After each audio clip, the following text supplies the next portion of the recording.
I can't believe I woke up this morning and I forgot to check if I had any weeds on my island. Oh my gosh. Leave me alone, blathers. Honestly, Animal Crossing is like the highlight of my entire quarantine experience. Wow. Hi guys, it's Tiana, aka Tian May, aka T, aka INFJ. What does that mean? Foreshadowing. Yeah, so hi. Today I want to talk about something that is very interesting to me, and honestly I feel like if I don't make things that are interesting to me, I'm not worthy of a YouTube channel. So as the title says, I took a personality test. It was a very interesting experience. I'm gonna go through it and just relay to you guys my thoughts and also the strengths and weaknesses, I guess, of the personality I was assigned. So the test that I took was the 16 personalities test on, I think, 16personalities.com. I don't know, don't fact check me. So the test was based on, or is basically the Myers-Briggs test. It's to do with like psychology and personality typology and all these things. It has to do with like introversion versus extroversion, sensing versus intuition, thinking versus feeling, and judgment versus perception or perceiving, I think. Weighing up how much you lean towards one side of one thing or to another of another thing, and then making up a little scramble and here you go, here's your personality. So why did I take the test? I took the test because I was interested. I feel like even finding out like my personality type and why I was interested is very much like they fit together. Yeah, I was just interested, and also because I was seeing a lot of YouTubers doing videos on it. Like I saw years ago Jacksepticeye did a video on his personality type, and some other people have been doing it now that we're in quarantine. Because I feel like in quarantine a lot of people are kind of like, okay, but who actually am I? Because they're finding out more about their family members or their spouses or whatever, and they're realizing that they're not exactly the same person in which they like envisioned, but like they're also looking inwards and they're like, okay, but who am I and what am I portraying to other people? So I was very interested to see like who I am in regards to psychology, not necessarily like my personal identity, but like in regards to psychology. A little disclaimer, I actually took this test a couple years ago. I think I was like 16 when I last took the test, and honestly I realized that I was lying to myself. I mean, a surprise, I don't know. I was lying to myself, basically saying answers that like I don't personally align myself with. I think I was just doing it just so I could be like, yeah, like I'm the best personality ever, like I'm the best person, because obviously like people pleasing and stuff and trying to make people feel comfortable with who I am. I don't know. Before I got INTJ, I think, and honestly that's not me. Like I was even reading it and I was like, that's not me anymore. Like I'm not that person. I don't think I ever was that person. Or maybe I've had personal growth. Honestly, we love to see personal growth. We love to see it. So let me just get into it. What did I get? I got INFJ, which means, I forgot. Let me read it. I'm looking at the website now. I got an advocate, or INFJ, which is someone with the introverted, intuitive, feeling and judging personality traits. According to the definition, they say that the advocate personality type is very rare. So you're saying that I'm special? And apparently we make up less than 1% of the entire population of the world. Love that. We have an inborn sense of idealism and morality, but what sets them apart, us, me, I, they, you guys, is that we're not idle dreamers. We're capable of taking concrete steps to realize their goals and make a lasting positive impact. Ah, love that. Great. Apparently there are also some like celebrity advocates, or like people who are well known that are called advocates, or INFJ. So like Martin Luther King, wow, iconic. Nelson Mandela, also iconic. Mother Teresa, a queen. Marie Kondo, I think she's a folding lady. Lady Gaga, apparently. Morgan Freeman, Nicole Kidman, and other people who I don't know from TV shows like Game of Thrones. Alongside doing this test, obviously through 16 personalities, they also said some strengths and weaknesses. Honestly, I felt personally attacked. Like it was like someone was looking into my brain and was like, oh yeah, so basically this and this and this and this. And I was like, oh wow, oh wow, oh wow, oh wow. I felt attacked. to say the least. Okay, I read them out. Strengths and weaknesses. Advocate strengths: we're creative. We have a vivid imagination with a strong sense of compassion. We use our creativity to resolve not technical challenges but human ones. We enjoy finding the perfect solution for someone they care about. Honestly, me. If someone provides a problem to me, I will literally stay up until 3 a.m. figuring out how to solve a problem. Sometimes it's a bit too much.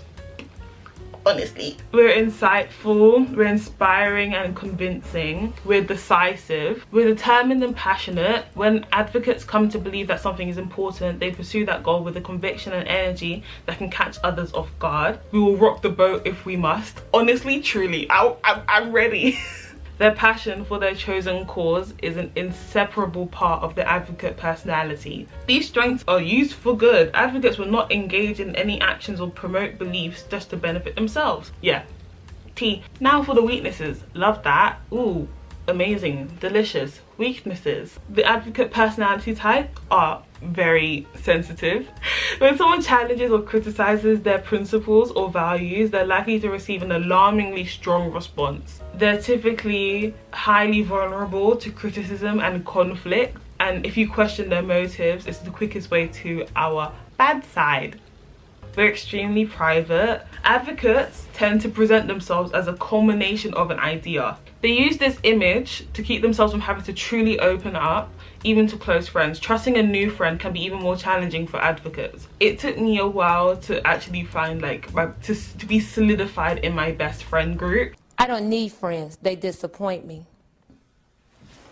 Also, I don't even call this a weakness. This next one, I don't think it's a weakness, to be honest. To other people it may be a weakness. To me, I think it's one of my biggest strengths. Perfectionism. Advocates' personalities are all but defined by their pursuit of ideals. While this is a wonderful quality in many ways, an ideal situation is not always possible in politics, business, and anything else. Advocates, especially turbulent ones, aka me, I'm an INFJT, too often drop or ignore healthy and productive situations and relationships, always believing it might be a better option down the road. Being a perfectionist is the only way that I can actually do things. I don't like striving for mediocre. I like being the best, doing the best.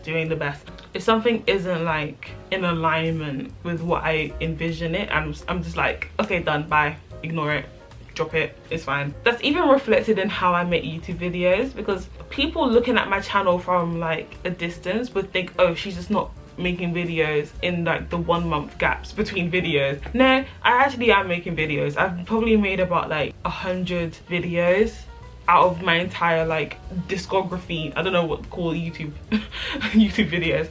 In my entire YouTube collection of videos, I've probably made at least 100 videos, and only 25 or something have actually come out. It's mainly because I'm not happy with how I started editing it, or how it looks, or how I'm talking in it, or how I look in it, or the lighting, or anything. I'll literally just scrap the entire thing. Honestly, it's bad because when I'm looking back on it, I'm like, oh my gosh, so many of these videos would have been so good to post. I can foresee what anything will look like when I put my heart to it, but then when I'm actually doing it, it doesn't look like that. I just get so frustrated and I just scrap it and I just start all over again. The next weakness is that advocate personalities always need a cause. That's why when I have pointless coursework where it's just testing your ability to present or write an essay, I'm like, come on, give me something to actually want to do. I don't like meaningless tasks at all.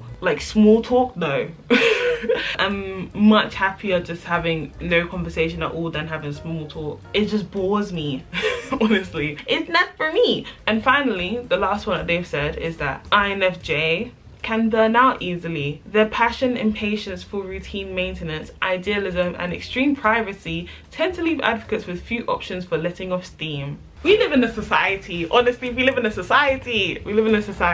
People with this personality type are likely to exhaust themselves in short order if they don't find a way to balance their ideals with the realities of day-to-day living. An attack, honestly, an attack. So overall, what now? Now that I know that I'm INFJ, what now? I'm on a journey to self-improvement and being aware, self-awareness, you know, like I feel like people always expect 20-year-olds to kind of be on that journey. The 20 years are like when you start to learn more and more about yourself and more about your perception of the world. I definitely think I'm going to do more research into like what it means to be INFJ, and obviously a test like this isn't to justify or like say that this is the complete definition of my being and like this is exactly who I am on paper, this is me, like I'm exactly where I'm supposed to be. Like it's not like that, and it's not something to get really sad over and be like, oh my gosh, like they said I'm a perfectionist, they said I get burnt out, let me wallow in this sadness. No, I don't think that's the purpose of Myers-Briggs theory or test or 16personalities.com or any of these things. I don't think the purpose of those things are to like say this is you, now wallow in your sorrow. It's more of a tool to kind of give you more awareness and actually like be on a journey of betterment as well. I feel like once you've understood your personality type or your cognitive abilities, you can truly like become a productive, healthy person. So would I recommend this test? Yes and no. Yes, because I think it's just good to know, you know, we're in quarantine, you might as well know who you are. you might as well. But no, because I think some people will take this to the extremes and think that, oh, this is exactly me and therefore I must only be a perfectionist, I must now be rude to people because I don't like meaningless conversations. If you're not going to use this as a tool to better yourself or improve your social skills or anything like that, I don't think you should do the test. If you're gonna be like that, I don't think you should do the test at all. So final thoughts, I am very happy that my personality type has been seen and acknowledged, that I feel very seen and acknowledged. I'm very interested in psychology now that like I have nothing else to do, so I'm just learning about everything and anything. I was actually going to take it at A-level. I took computer science, English lit and sociology at A-level, but I was going to take psychology, but I basically got conned. It's a long story. Yeah. So I guess this is the end of the video. I'm INFJ. Let me know in the comments what personality type you are if you are going to take the test. And yeah, make sure to follow me on Instagram and Twitter and subscribe. Wow, I forgot. Make sure to subscribe and like the video and also share it with friends and anyone else. And yeah, if you want to see me do more of these videos, let me know, or like any kind of content you want to see, let me know. And yeah, I'll see you in the next one. Goodbye. Peace. Like I'm not afraid to rock the boat. I'm not afraid to